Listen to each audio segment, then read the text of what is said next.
Hello darling my wife చెప్పు. వంటే వండాలో చెప్పలేదుగా. ఏం వండుతావు? మీరు ఏది చెప్తే అది చేస్తానుగా. కల్పతారు. భార్య అంటే నీలా ఉండాలి. అన్నం పప్పండు, నేను ఆల్రెడీ పచ్చడా నాకేసా. మధ్యాహ్నం అదే తిన్నాగా. పోనీ చపాతి కుర్మ చేయి. పిల్లలు తినరుగా. ఏదైనా ఫ్రై చేయి. రాత్రి పూట హెవీ అవుతుందిగా. చికెన్ చేయి.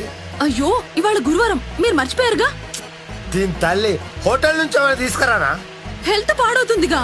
పెరుగు తోడెయ్యలేదుగా. ఇడ్లీ సాంబార్ మీరు ముందే చెప్తే నానబెట్టేదాన్నిగా. ఏయ్ 2 నిమిషాలు అవుతుంది. ఏంటది మ్యాగీ? మ్యాగీతో కడుపు నిండదుగా. మరి నువ్వేమడతావే? మీరు ఏది చెప్తే అది చేస్తానుగా. దీని తల్లి నువ్వే ఇస్తానా? ఈ ప్రపంచం లేపెళ్ళమైన